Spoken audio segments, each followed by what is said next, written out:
This is my audience, and these are my note cards. In March of 2020, the world was shocked with a new discovery of an illness.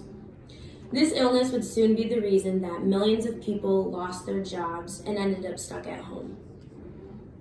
Through a lot of research, I have been able to fully understand the effects COVID-19 has had on our country and the ways that people have been able to get through these hard times. Because people have been stuck at home, many people have lost their sense of adventure and joy. But one way that people have been able to pass time is by picking up new hobbies that they find passion in. One of these hobbies such as being embroidery. Embroidery is a centuries-old form of art that has made a renaissance in the past few years. Before understanding how embroidery has helped our society, we need to understand the history of it, how it has changed over the years. These things will help us understand how it has helped our society. The earliest known group of embroiderers are the Chthons. Embroidery has dated back to 30,000 BC. And this group is a Chinese group who uses their art as a way of expressing their emotions and feelings and everything through art on tapestries and robes. While the Chthons are the earliest surviving group of embroiderers, they are not the only group that we know of. One of the most common groups that we know of and talk about are the Indians, who used their embroidery as a way of art as well as the same way the Chthons did, and they also used it as a way to fix damaged clothing. While embroidery has changed a lot over the years, and mainly the main ways it has changed is the tools that we use to perform this art.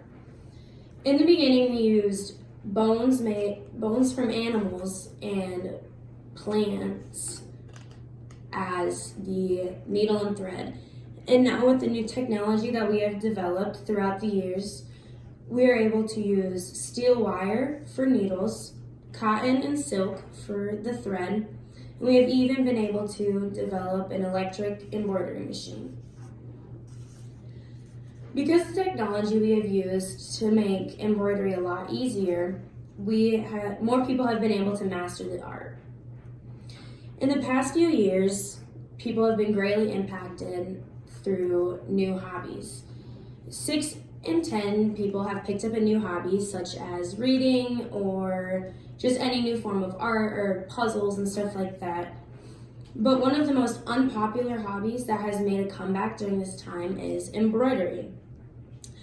Because of the pandemic, embroidery has become a $32 billion industry.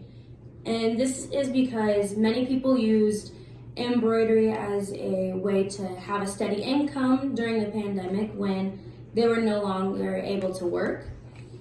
They were able to take this art of embroidery and putting it on sweatshirts or clothing of any sort and selling them on websites such as eBay.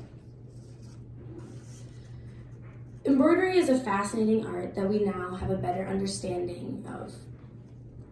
We're able to know more about the history of embroidery, how it has changed over the years, and how it has impacted our society.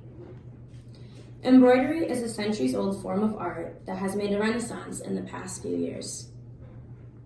I now challenge you to go find a new hobby that you might find passion in, because you never know, you really might need it someday.